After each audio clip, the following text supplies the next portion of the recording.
Ni hao. Xitoy biz yo'q kelajakni qurib bo'ldi. Ishonyapsizmi? Unda bunga qarang. Bu yerda ovqatingizni odam emas, dronlar 15 daqiqada olib keladi. Mashinalar nafaqat o'zi yuradi, balki suzadi va musiqaga qarab raqs tushadi. Lekin bu hali holvasi.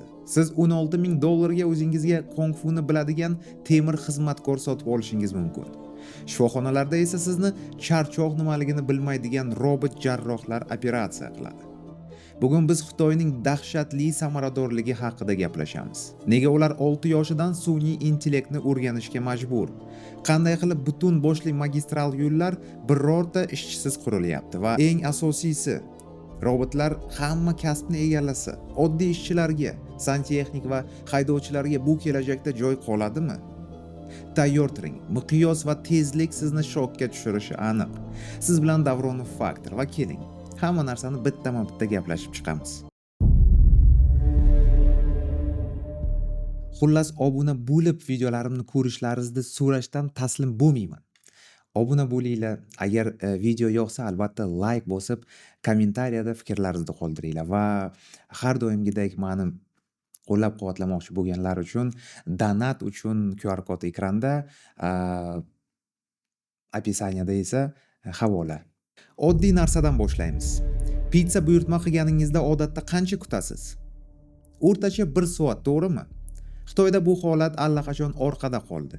Meituan kompaniyasi yetkazib beruvchi dronlar tarmog'ini yo'lga qo'ydi. Ovqatingizni 15 daqiqada olib kelishadi. Bu shunchaki sinov versiyasi emas. Buyurtmalar allaqachon 300 ming marta muvaffaqiyatli yetkazib berildi. Tamom. Kuryerlarga boshqa hojat yo'q. Ular ishdan bo'shatildi. Lekin bu shaharda, qishloqlarda-chi? U yerda GD.com ishga tushadi. Ular o'z dronlarini faxr bilan havodagi pick-up deb atashadi. Chunki ular 5 kilogramdan 30 kilogramgacha bo'lgan jiddiy yuklarni tashiydi. Bu dronlar ilgari tezkor yetkazib berish umuman bo'lmagan eng chekka qishloqlarni ham dunyo bilan bog'lamoqda. Bu shunchaki qulaylik emas. Bu yangi iqtisodiy geografiya. Mayli, yetkazib berishdan yo'llarga o'tamiz. Masalan, BYD Yangwang U8 yo'l tanlamasi suza oladi. Joyida 360 gradusga aylanadi va yonlamasiga qimirlaydi. Yoki soatiga 500 km tezlikka chiqadigan, musiqaga mos raqsga tushadigan superkarlar. Bularni siz allaqachon eshitib, ko'rib bo'lgansiz. Agar bu ham kam bo'lsa, yerga tegmasdan uchadigan poyezdlarga nima deysiz? Ular bor yo'q 7 soniyada soatiga 650 km tezlikka chiqadi. Sinovlarda esa maksimal tezligi soatiga 1000 km dan oshdi. Bu osmondagi tijorat, ya'ni kommersiya samolyotlardan ham tezroq degani. Pekindan Shanxaygacha bo'lgan yo'l 5,5 soat emas, 2,5 soat vaqt oladi. Siz Chaspikda avtobusda ishdan uyga boraman deganingizcha, ular allaqachon mamlakatning narigi chekkasida bo'lishadi.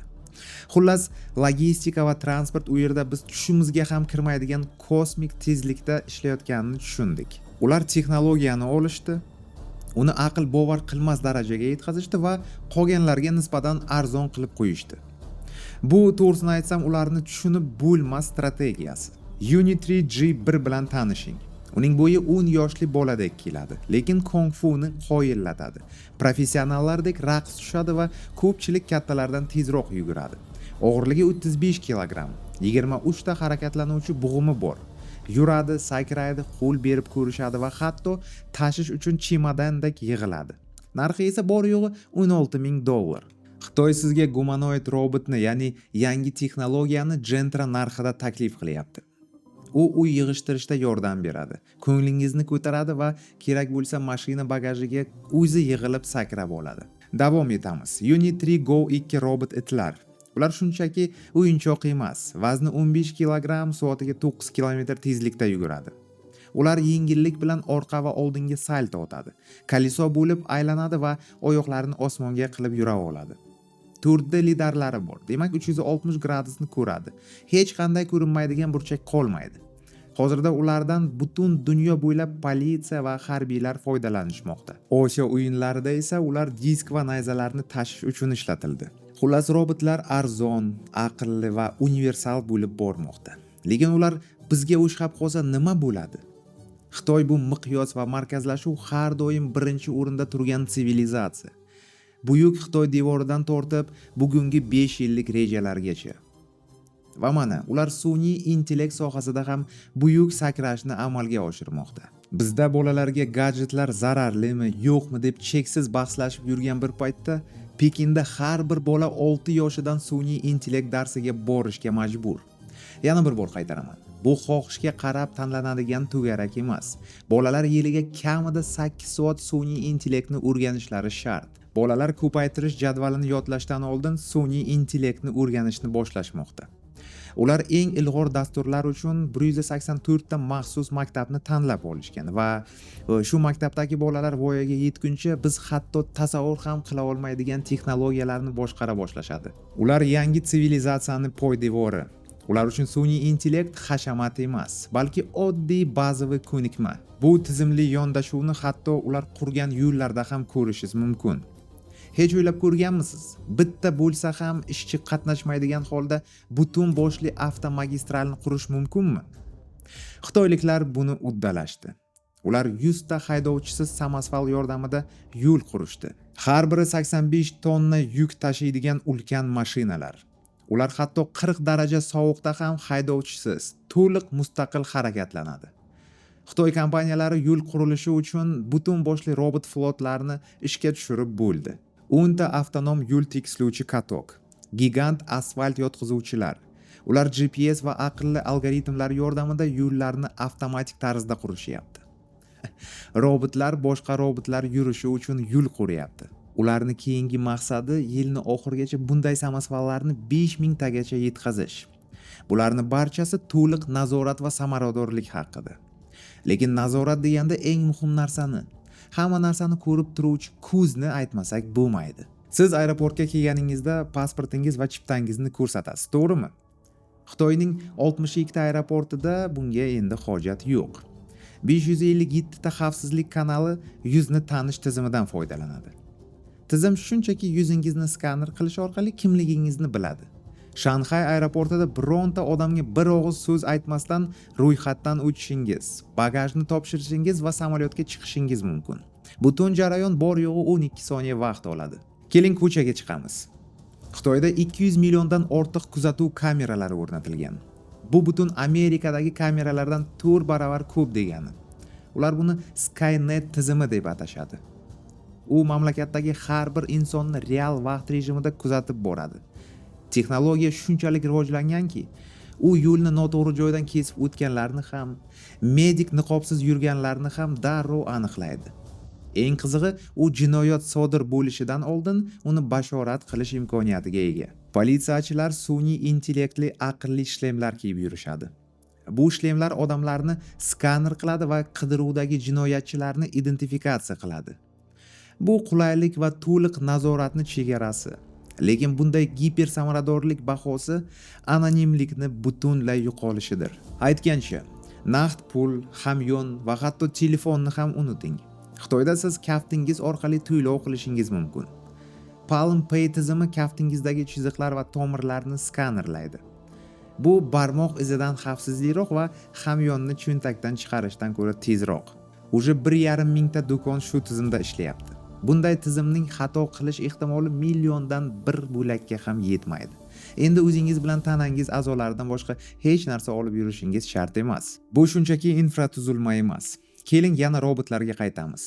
Chunki xitoyliklar nafaqat mashina yasashyapti, balki insoniyat doim o'ziga tegishli deb hisoblaydigan hududga, hayot yaratish va hayot saqlab qolish sohasiga kirib borishyapti. Robotlar bizni eng nozik kasblarda almashtira boshlasa, bu shunchaki avtomatizatsiya emas. Bu butun dunyo qarashining o'zgarishidir. Masalan, tibbiyotni olaylik.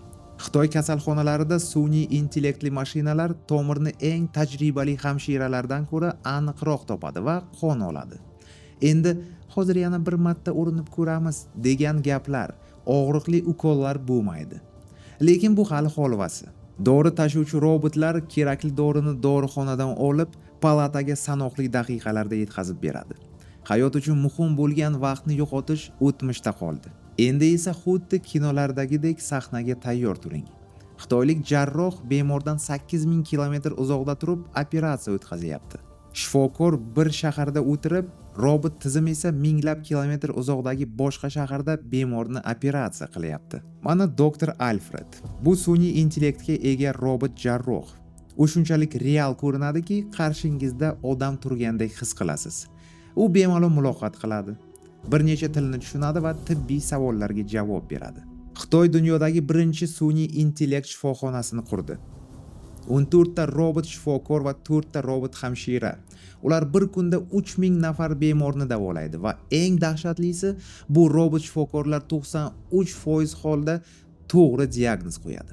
Bu har qanday odam shifokor ko'rsatkichidan yuqori. Siz hech qachon charchamaydigan va xato qilmaydigan mashinaga hayotingizni ishongan bo'larmidingiz? Xitoyda bu savolga allaqachon javob berib bo'lishgan. Va nihoyat aysbergning eng yuqori nuqtasi. EX Robots kompaniyasi xuddi odamdek ko'rinadigan androidlarni yaratmoqda. Haqiqiy teri, mukammal tishlar, xuddi siznikidek pirpiraydigan ko'zlar. Ularning yuzi va tanasida 140 xil harakat usuli bor. Bu ko'pchilik insonlardagidan ko'proq. Bitta shunday robot $280,000 turadi va uni yasash uchun atigi 1 oy vaqt ketadi. Ular allaqachon 200 dan ortiq gumanoid robotlarni chiqarishdi va ishlab chiqarishni yiliga 500 tagacha oshiryapti. Hatto Albert Einstein, Stephen Hawking va Thomas Edisonlarni tiriltirishdi. Ular endi gapiradigan robot qiyofasida o'z hayotlari haqida gapirib berishadi. Miqyosni tasavvur qilyapsizmi? Ularning sun'iy intellekt muzeylarida tirilgan daholar bilan suhbatlashasiz. Shifoxonalarda esa sizni robotlar davolaydi. Inson va mashina o'rtasidagi chegara sekin-asta o'chib bormoqda. Lekin robotlar bizni davolasa va ko'nglimizni ko'tarsa, bizni kim boqadi? Eng so'nggi front bu qishloq xo'jaligi. Axir bu hamma narsani asosi. Va bu yerda ham hamma narsa avtomatlashtirilgan. Masalan, DJI Agras T100 bu uchuvchi dehqon. U o'zi bilan 100 kilogramm urug' yoki pestitsid tashiydi. Kechasi ham ishlaydi va to'siqlardan qochib dalani avtomatik dorilaydi. Lekin eng hayratlanarlisi 108 ta qo'li bor paxta teraydigan robot. U kamera va datchiklar yordamida har kuni 26-40 gektar maydondagi g'o'zalarni bexato butaydi. Bu odamlar qiladigan ishdan 120 barobar tezroq degani. Yoki GPS transplantatorini oling. U bir kunda 6-7 gektar yerga ko'chat ekib chiqadi. Bitta aqlli mashina 100 nafar ishchini o'rnini bosa oladi. Fermerlar ishchi kuchidan tejashyapti, hosil esa o'syapti. Xullas, Xitoy bizga kelajakni ko'rsatyapti. Tezlik, samaradorlik, aniqlik. Robotlar charchamaydi, xato qilmaydi, ish tanlamaydi. Lekin savol boshqa. Bu yo'l haqiqatdan ham to'g'rimi? Biz shunday dunyoda yashashga tayyormizmi? U yerda hamma narsani algoritm hal qiladi.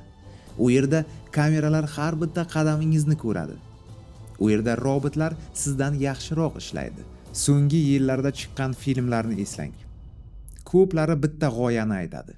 Texnologiya bu qudrat, lekin nazorat yo'qolsa, u xavfga aylanadi. Bugun sun'iy intellekt va robototexnika sabab millionlab odamlar ish o'rnini yo'qotmoqda.